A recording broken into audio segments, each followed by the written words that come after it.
Welcome aboard. This is Captain G, and the next in our series of Orders of Battle, the United States. So we're going to pan over quickly to our infantry class units. A couple different styles of militia with bazooka, and then this actually is a piece from those modern soldiers where we get the mountaineers. Out of the box infantry for the regular infantry, the Blue Base Marines from HBG. Love this sculpt. They've been out for some time. I'm hoping that they're either going to come out with a 3D version of this or repopulate their battle pieces, as I want more Marines. We use quite a lot of them. Also, most of our Army and U.S. Army Air Corps use a dark green, hunter green, but I used a different shade, closer to an olive drab, for the Navy and Marine Corps, and that's intentional. I wanted the Navy and Marine Corps team to stand out separate and distinct for the U.S. Replacing an elite Marine and also an elite airborne combination, we use the elite piece of and called them the Army Rangers. So this is our sculpt, also from HBG, that we used.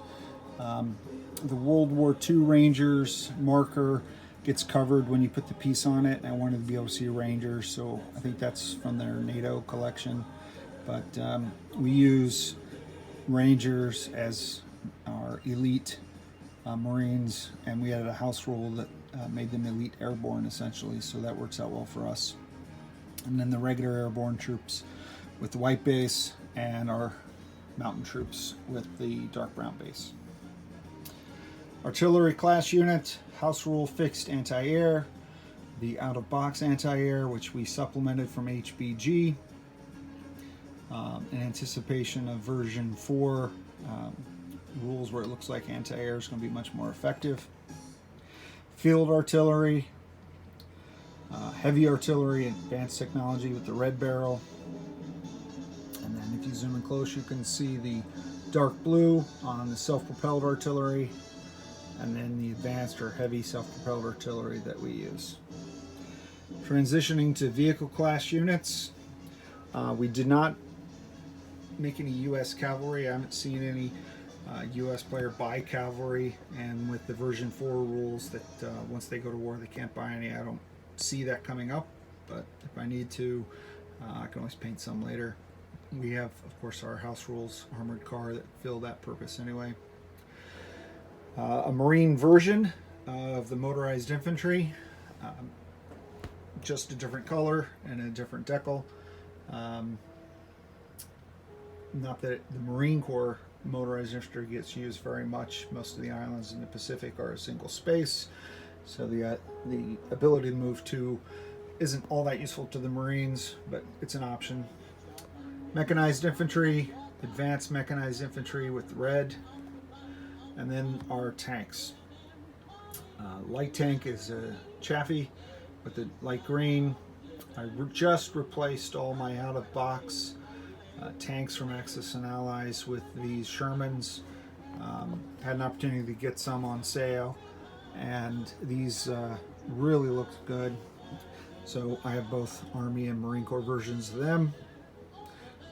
Heavy tank with the red barrel, the Pershing, and then the Wolverine tank destroyers for the Marines, and our house-ruled amphibious armor, which when not conducting amphibious operations is basically just a medium tank, but exclusively only to the Marines for those in the US. Moving over to air units. I did not like the idea of the out-of-box P-38s flying off of carriers, so I took all the Axis and Allies 1941 fighters, gave them to the U.S. Navy for my carrier-borne fighters, and also took some off-color HBG aircraft and painted them for the Marines, and those are my carrier-based air forces, and they work with the tactical bombers Navy and Marine Corps off of carriers. Again, classic Axis and Allies air units. But for the Army Air Corps, I still have a few of the out of box, although I just got some P-38s from HBG, so I'll probably be swapping them out for the HBG version, which is nicer. And then the yellow tip but red tail, that's only to designate that this particular unit is the Tuskegee Airmen Squadron on my map. Red tips on the wings, these are the American jet fighters. Tactical bombers, I really like this HBG unit with all the ordnance hanging down. They are my Army Air Corps tactical bomber. Medium bombers, purple. Strategic bombers, black. And heavy strategic bombers, red.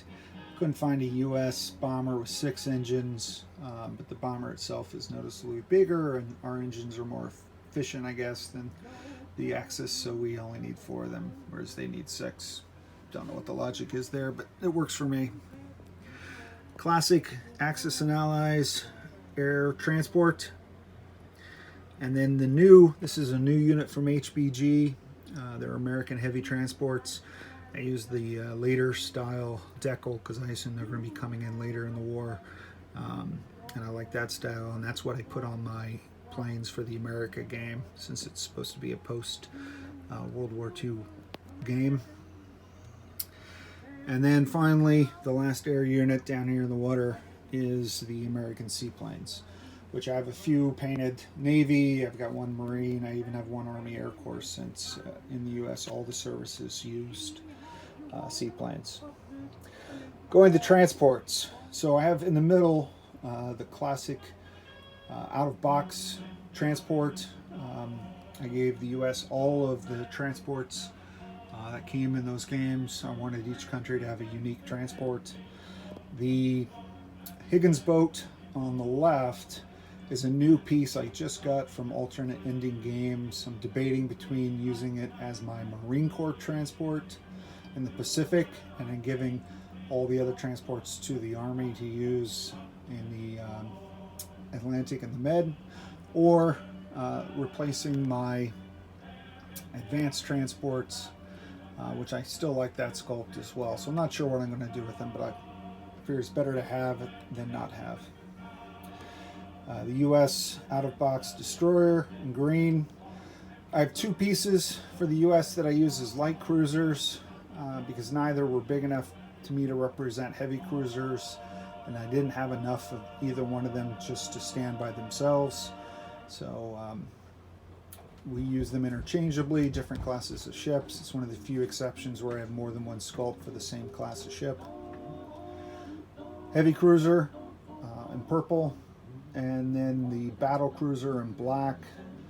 I think this is an out-of-box piece that I bought from HBG, but I think it's Anzac battleship, but in my world it's a US battle cruiser. And then the coastal defense ship for the US. Well, let me do the submarines before I go to the battleships. Coastal defense ship, fleet submarine, and advanced sub for the US. Battleships. My Iowa class battleships in the middle were the US battleships until HBG came out with their Battleship Row collection, which I love. This one is, I believe, the Arizona. Yes. Couldn't pass those up. So those 8 sculpts became my battleships, and all the Iowa class became my fast battleships. And then I think this is a Tennessee, but this is my heavy battleship. It's just bigger than any of the other sculpts for the US. And then for the light carrier, escort carrier, that's out of the box, classic Axis and Allies. The fleet carrier, this particular one is a Lexington, new sculpt from Axis and Allies, or at least it was new when I got it. I picked up 2 of them for Lexington and Saratoga. 2 and 3, I think. Yeah. And then the Midway class for the advanced aircraft carrier for the U.S. And again, Navy and Marine Corps aircraft operate off of my carriers. They're not magnetized to fly on flight stands, but they stick to the magnetic tape on the aircraft themselves. So that completes the review of the U.S. One last piece, again, not a game piece, but a victory piece. I think in the German video I mentioned this was a B-52. It's not. It's the Enola Gay. But that's what we use when the Allies win. That flies over Washington. All right, that has been the order of battle for the United States. This is Captain G. Hope you've enjoyed the video. Over and out.